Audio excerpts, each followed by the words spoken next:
All right, we're talking with Grant Heaton Sr. here. He's going to enlighten us a little bit about Chinese culture and start off with maybe explaining Feng Shui, the meaning of that. It's not Shui, it's Shui. Shui, okay, I already got it wrong, so I've already been taught. The meaning of the word Feng is wind and Shui is water. And it has to do with the influence of the elements on your well-being.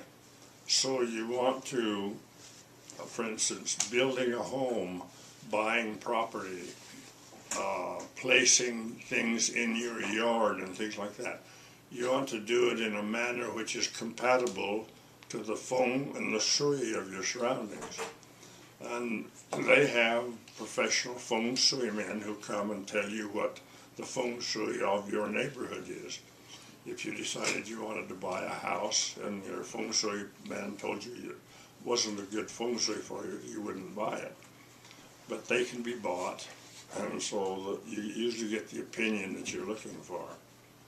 But it dates back beyond any of the Chinese religions. It dates back to the animistic predecessors of any form of religion. This is animism, in which everything in the earth is imbued with a spirit.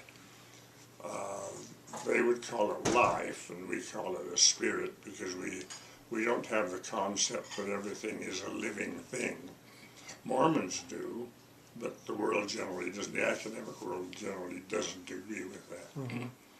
And so when you go to build and when you decorate your home, you want to make sure that you're compatible with whatever the Feng Shui of your area is.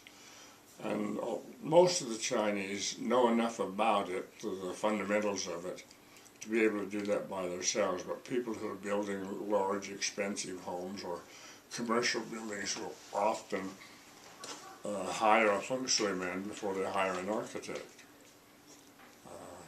It is a dominant feeling among even the educated people in China.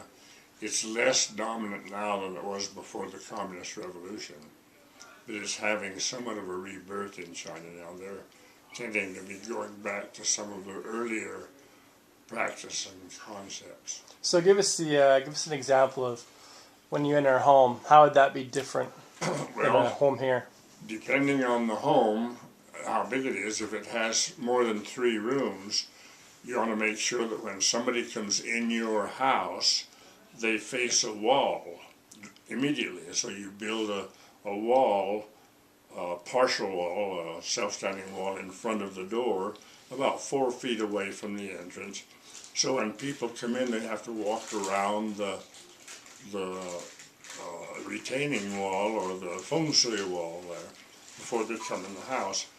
You'll notice that quite often is the way with Chinese restaurants. Mm-hmm. They have, you go in and you've got to go around the door. That's to avoid penetration by evil influences. Somehow spirits or evil spirits have to go in a straight line. They can't make the turns.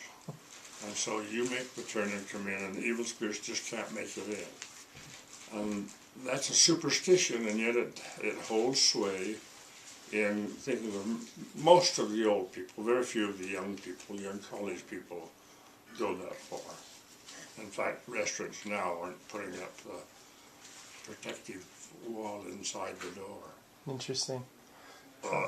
Sometimes it's a folding, standing, what do they call those? Partition.